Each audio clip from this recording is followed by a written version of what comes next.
My wife was having an affair with her boss, so I had a custom cake made with their photo and served her divorce papers at work.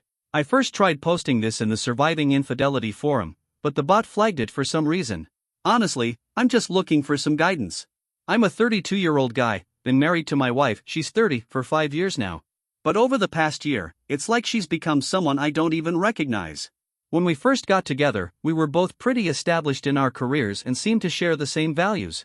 I went the trade school route and picked up a specialized skill. Started out in entry-level positions, paid my dues, and slowly built a solid reputation in the coding world, so much so that my references started to matter more than where I studied. My wife, on the other hand, has a graduate degree and holds a management role. That difference in background created what I thought, at the time, was just playful tension. Early on, I used to complain about middle management constantly. To me, they were nothing but obstacles standing between me and getting my work done. She, however, saw them as essential, a way to coordinate teams and allocate resources. I just happened to be stuck under a string of really poor managers who saw developers like interchangeable parts. They'd set unrealistic deadlines, make empty promises to clients, and constantly let project scope spiral out of control. Every time I'd vent to her about whatever nonsense my boss came up with that day, she'd immediately take his side even though she'd never met the man. "He probably sees something you don't," she'd say. After about a year of dating, I stopped bringing up work at all unless it involved getting time off or a raise. I started feeling like she quietly looked down on me for not going back to school for a 4-year or graduate degree. She used to bring it up a lot before we got married, but once I laid out the kind of debt I'd have to take on, she let it go. When we got married, we were both debt-free, and our incomes were about the same. Things shifted about 2 years ago when I started working for a company where the owner actually took the time to talk to me directly.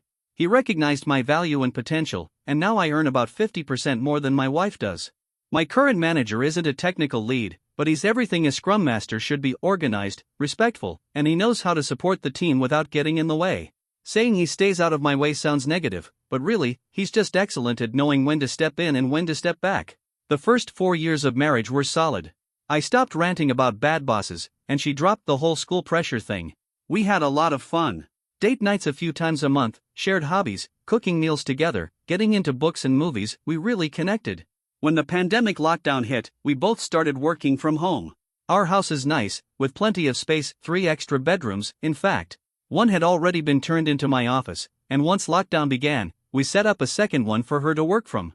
We both telecommute. I usually start the day by making breakfast, showering, shaving, and putting on a suit, even though I can't stand suits and ties. Still, it helps switch my brain into work mode.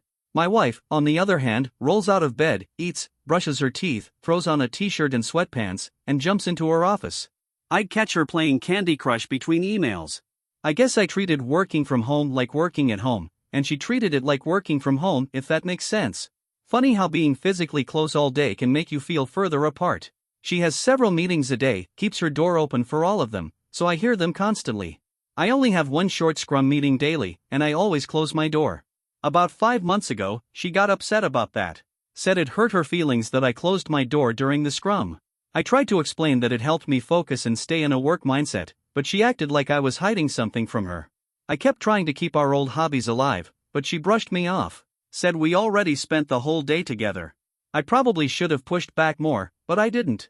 I treated all of this like a temporary phase and figured things would go back to normal eventually. But things got worse when her company partially reopened. She jumped at the chance to be one of the 50% allowed back into the office under their social distancing plan. I can't say I blame her, I miss the office too. But my company's still remote only, and since I've got everything I need to do my job from home, there hasn't been any pressure to go back in. That's when I started noticing changes. She began staying out after work to hang out with coworkers, having drinks, going to someone's place. I asked questions, but she got cagey, guarded. She became cold toward me, emotionally distant. It started to feel like we were just roommates, not husband and wife. Then last month, on a weekend, she casually dropped her old iPad on my desk and asked if I could wipe it clean so she could give it to her niece. I didn't think much of it. I'm usually the one who handles that kind of tech stuff for the family. Off she went to another company hangout, and I turned on the iPad. Maybe she'd gotten careless. Maybe she figured I'd just reset it without looking. But I did look. And what I found gutted me. I opened up her messaging app and saw everything: pictures, videos, intimate messages between her and her boss. They'd been having an affair for 2 months. I can't even explain how it felt, like my blood froze in my veins. It reminded me of that scene in Equilibrium where the polygraph flatlines. That's exactly what it felt like inside. I backed everything up, screenshots, messages, photos, uploaded it to a cloud drive I use for dev projects that's separate from my work stuff. I didn't confront her right away. I wasn't even sure how to react. My body felt numb, like I was walking through water. She didn't notice, or maybe she just didn't care anymore. We weren't sleeping together by that point. We weren't even really talking. I got in touch with a lawyer. He told me to stay quiet for now and keep collecting evidence. He recommended a private investigator, someone reliable. For the past 4 weeks, we've been building a case. He's been gathering texts, photos, and video, and preparing the divorce filing. Be patient, he kept saying. Her coldness made that easier than I expected. Yesterday, the lawyer told me everything was just about ready.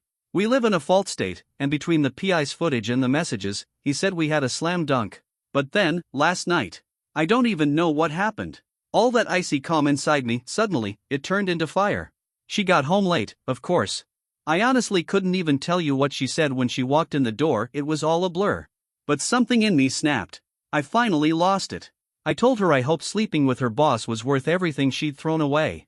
That's when she turned cruel. Not just cold, mean, nasty, like someone looking to hurt on purpose.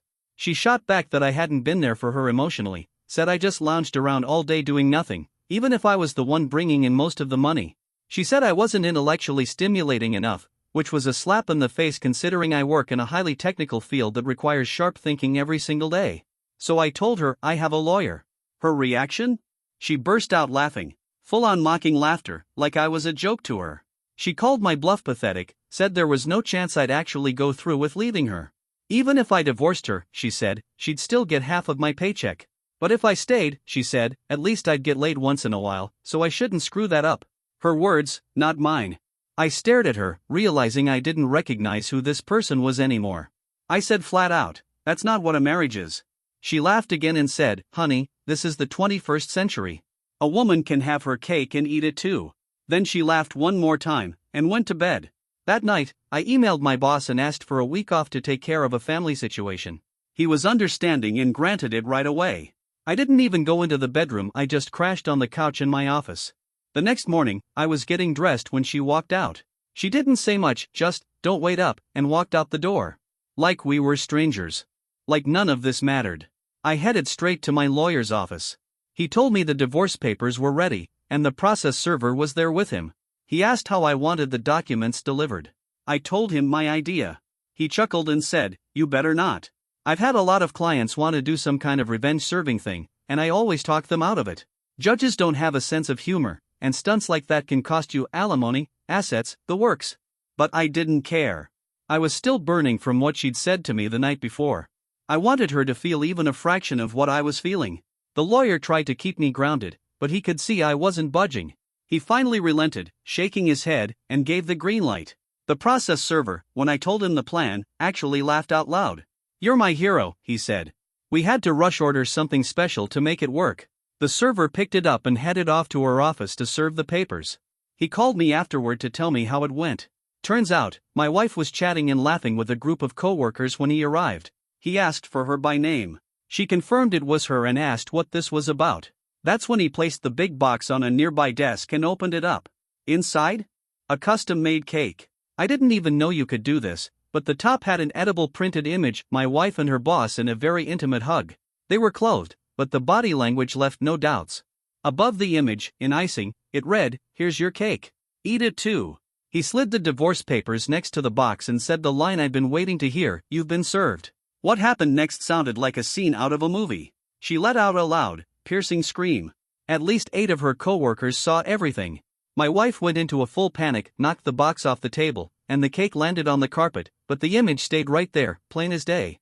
Some of her co-workers started chewing her out right there on the spot. She was crying, yelling, it was total chaos. The process server backed out quick after that. My phone lit up like a Christmas tree, but I let every single call go to voicemail. I didn't even bother reading her texts. She still hasn't come home. Her mother texted me later, saying she's staying at her place for now. At first, I felt this huge rush, like justice had been served and I got the last word. But as the day went on, I started thinking more about what my lawyer said. Did I go too far? Update 1. The amount of support I've gotten over the past week has been overwhelming in a good way. I'm still off work. My boss ended up giving me 2 full weeks instead of 1, which was incredibly generous of him. Following my lawyer's advice, I already split our joint savings and moved half into an account under my name. I changed autopay settings for the mortgage, put credit freezes in place, and handled all the household financial stuff like he told me to. We don't have kids, so at least that makes things simpler. I also found a therapist who specializes in helping people deal with infidelity. I've had 2 sessions already, and I'm starting to feel a little more centered. Still some emotional ups and downs, but nowhere near as intense. After the cake stunt, I decided my lawyer was right. I need to stop improvising and stick to the plan. He told me something that really stuck: you can be happy, or you can be right. I get what he meant now. He also reminded me that even though she's staying with her mom, if she wanted to come back home, I can't legally kick her out. He told me to record any and all interactions with her if she does come back. She hasn't returned, but she did email me asking to come by Saturday so we could talk. My lawyer said I could allow that, but he preferred I offer to have the conversation in his office, with both lawyers present. So I emailed her back with that option. She replied saying she doesn't have a lawyer. My lawyer said if she insists on talking here, I need to have witnesses and record the entire thing. I told her that's my condition. To my surprise, she agreed. So I had 2 mutual friends come over, and we all sat at the kitchen table with our phones recording, plain and simple. When she walked in, she tried to give me a hug, kind of awkward like. I just raised my hand and hit record. We all sat down. She actually apologized. Said it felt like she was living in a movie instead of her real life, like she'd lost control but found it exciting, almost addictive. She asked if I wanted to know why. I told her the truth, I didn't really care anymore. But she felt I deserved some kind of explanation, so she told me. Apparently, when she started going back to the office, she got tight with 3 female coworkers, each a few years older, 2 of them divorced. According to her, they got into her head. Told her she deserved more than she was getting. Kept poking at her about her home life. One of them, sounds like the ringleader, started psychoanalyzing me based on what my wife shared. My wife had told them about my early career struggles with managers, and the ringleader decided that meant I was insecure around people with more education.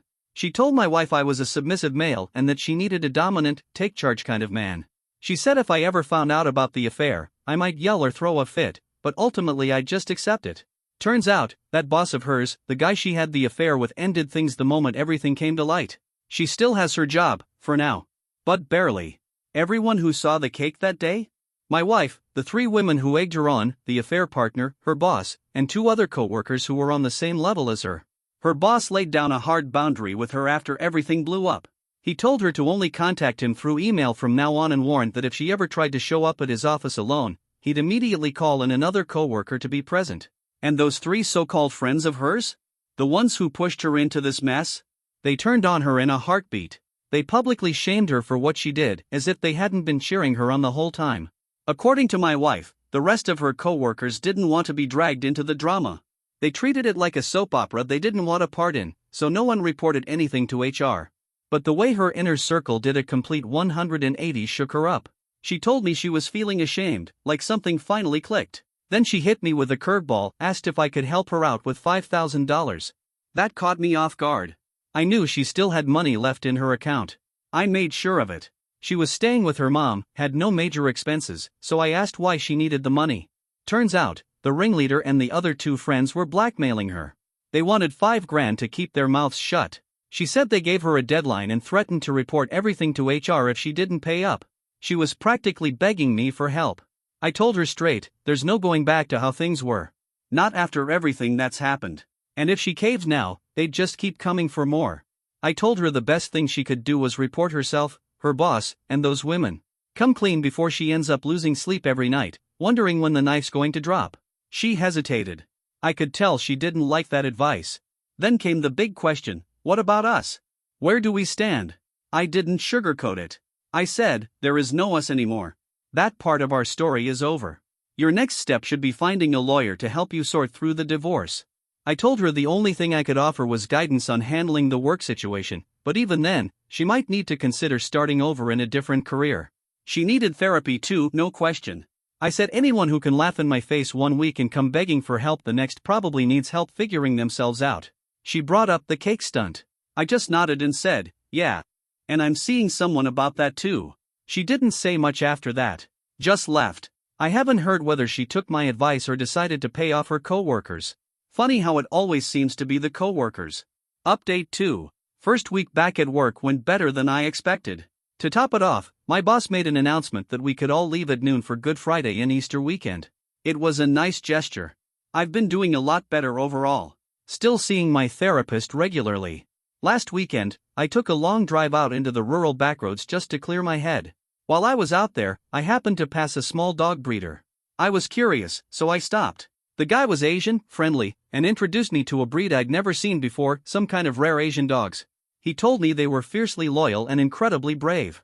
I played with a few of them, and honestly, I'm thinking about going back to buy one. They're expensive, but something about them stuck with me. I think they're called GDOs. My wife had always talked about maybe getting a dog, but she never found a breed she liked. Figures. She still hasn't tried to move back in, and aside from what's gone through the lawyers, there's been no direct contact. Then my lawyer called and hit me with a surprise. "Buckle up," he said, "you're going to marriage counseling." I told him flat out I didn't want to. The divorce was happening. No question. He agreed with me, but then said, "Normally I'd tell the other lawyer to pound sand, but now I have to make you look like the reasonable one. So, you have to entertain reasonable requests." That's when it clicked. I should have listened to him earlier. If I'd stayed calm, I could have avoided this session entirely. But now, thanks to that cake stunt, I had to play the role of the mature, level-headed guy trying to do the right thing. He gave me clear instructions before the session. Don't admit fault. Don't agree to having failed at anything. Don't concede. Don't agree to another session, even if they ask. Just go, answer neutrally, and stay calm. No yelling, no accusing. So, I did. The session was over Zoom. I was at home. My wife was at her mom's. The counselor was in what looked like a basic office setup. Right away, I saw the direction this was going. The counselor was all about splitting the blame. "Surely, you can understand how emotional distance creates a need," she said. I just looked at her and said, "I don't agree with that. It takes two to create a rift in a marriage," she replied. "Yeah," I said, "her and her boss." The counselor started in on the usual lines, stuff about healing, moving forward, not living in the past. Tried to spin this fantasy about a fresh start and a brighter future. But I wasn't playing along. I didn't try to outweak anyone or manipulate the conversation. I just didn't engage more than I had to. It was 2 hours of them trying to get me to take even just a little blame. 10%, 5%, anything they could twist into. "See? You both messed up, so let's rebuild." Toward the end, the counselor asked why I seemed so cold. I told her, "Did you know infidelity can cause trauma on the same level as PTSD?" She said she'd heard something like that before. Right as time was winding down, my wife asked if I'd come to another session next weekend. I said, "I don't think that's a good idea." She started begging, wanted to know what it would take to get me to say yes. I just said, "Good night," and ended the call. Now I'm waiting to see what the next reasonable request will be, the one I can't say no to, just so my lawyer can keep painting the picture of me as the rational, well-adjusted guy who had one bad day, instead of a pattern of them.